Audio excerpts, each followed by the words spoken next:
Olá, seja muito bem-vindo ao canal Código e Carreira. Meu nome é Luana e eu já estou aqui para explicar para vocês o que são commits, boas práticas ao escrever uma mensagem de um commit e também como a gente pode fazer eles em um repositório do GitLab. Então, para mais vídeos como esse aqui, já deixa o seu like, se inscreva no canal e é isso, bora pro vídeo. Então, primeiro de tudo, pessoal, o que é um commit? Então, imagina o seguinte, você está jogando um jogo, sei lá, Mario Bros. E para quem gosta de um bom jogo, sabe que existem os chamados checkpoints, que são aqueles pontos em que o jogo salva o seu progresso. Então, por exemplo, se você morrer ou fizer alguma coisa de errado, você não precisa voltar lá do início do jogo. Você volta daquele ponto específico que você salvou o seu progresso. Certo? Então você não perde tudo, você volta daquele ponto.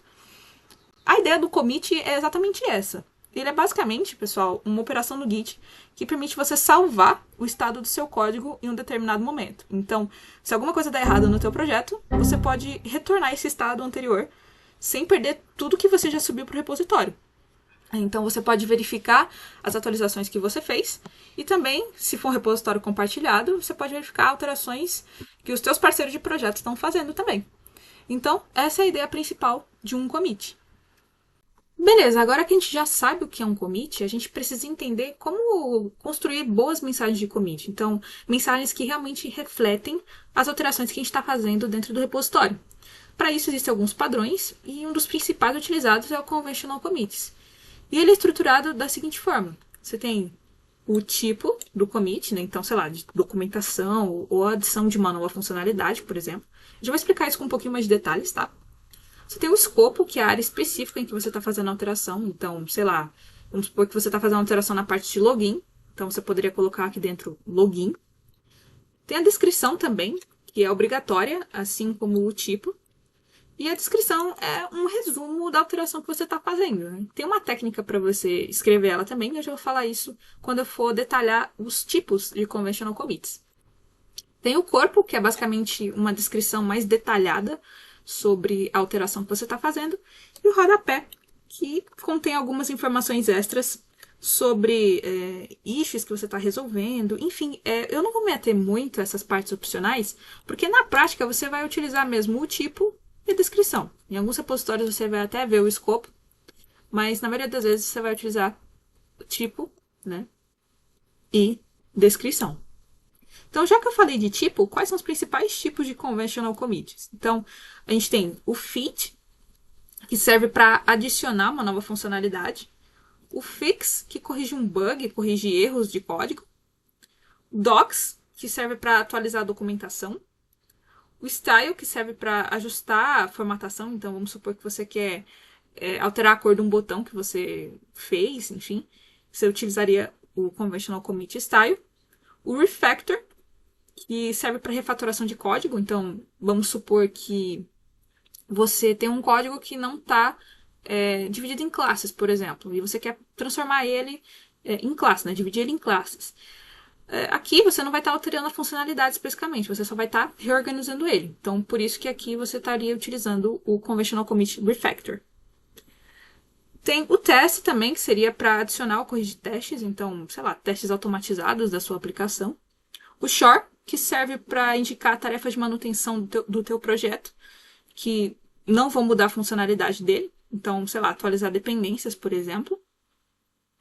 E o build, que é usado quando a mudança que você está fazendo afeta como o projeto é construído, como o projeto é empacotado, vamos colocar assim. Então, por exemplo, alterações em scripts de compilação. Isso altera como o projeto é construído, certo? Então, esse seria um exemplo de conventional commit de build.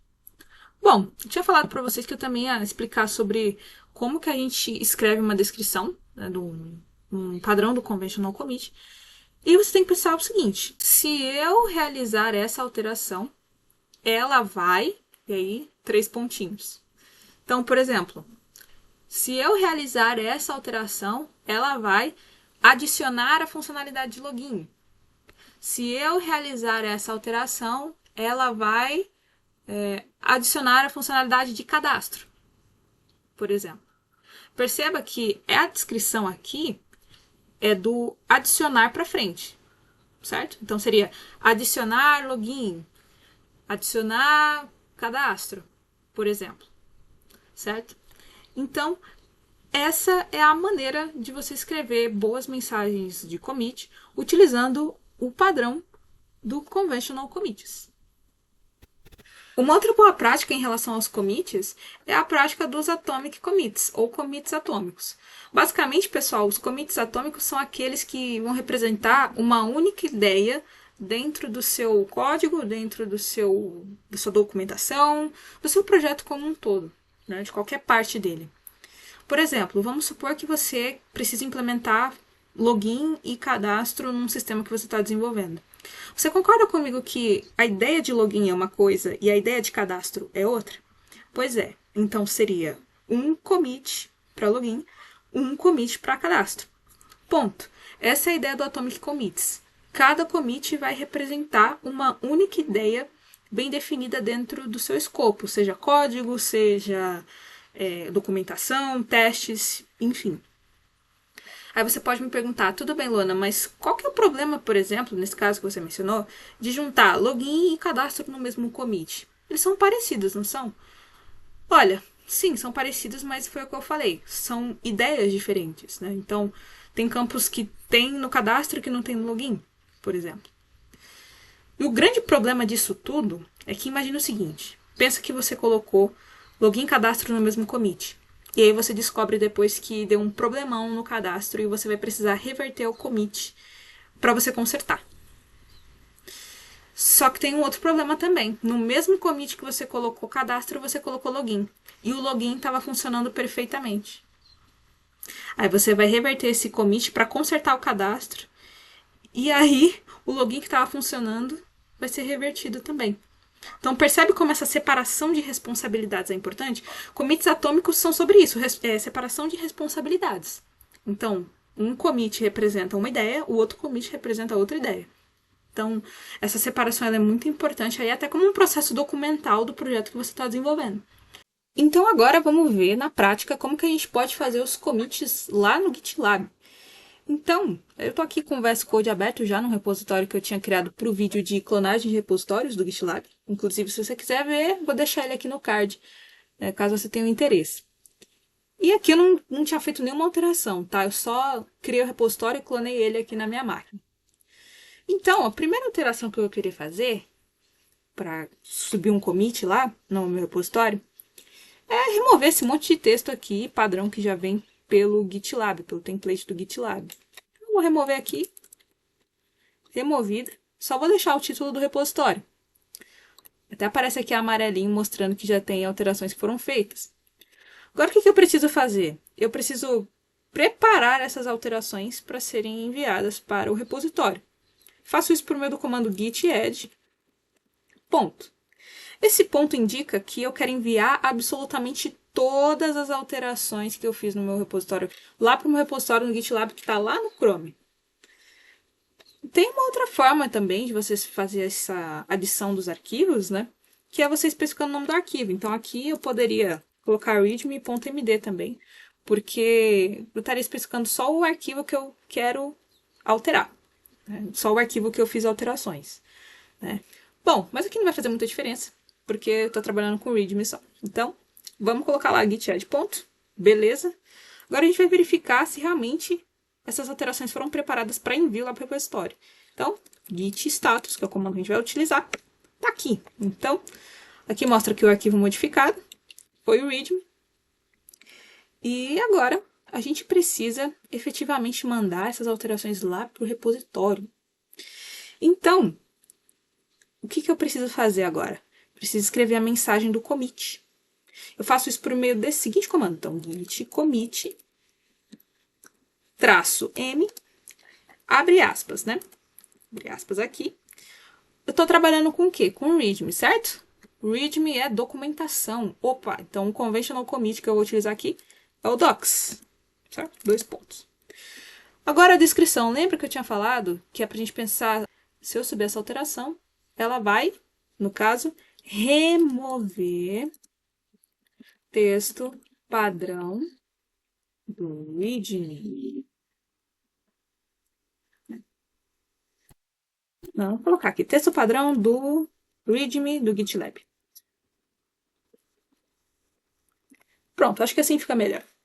Então, a gente dá um Enter. Pronto.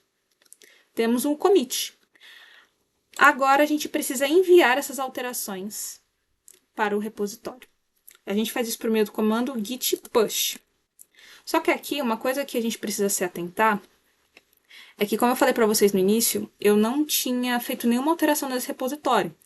Então, quando você criar o repositório e mexer nele pela primeira vez localmente, e você quiser enviar alterações, você precisa fazer isso aqui, ó, git push -u, -u, e aí você coloca origin e o nome da sua branch. No caso, a gente está trabalhando com a branch main. Eu posso falar um pouco mais sobre branches em outro vídeo, mas branches não é o foco desse vídeo, tá bom? Então, origin main. Então, vamos lá. Esse push é para empurrar, né? Push do inglês é empurrar. Então, vamos empurrar as alterações para a branch main. Deu enter aqui. Vamos esperar um pouquinho. É isso. Colocamos lá as alterações. Vamos dar um refresh aqui. Ó, aqui já aparece a alteração. E aqui, somente o nome do repositório. Eu vou fazer isso com arquivo de código agora. Tá? Vou adicionar aqui um hello world.py, um arquivo Python. Eu vou colocar um print hello world. Vou fazer o mesmo processo. Git add, ponto, que aqui eu só estou alterando esse arquivo específico, então não faz diferença eu colocar o nome específico dele ou o ponto.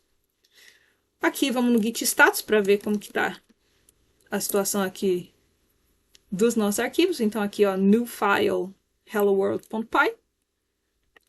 E aqui agora a gente precisa escrever a mensagem do commit. Então git commit -m feed. O que eu estou fazendo?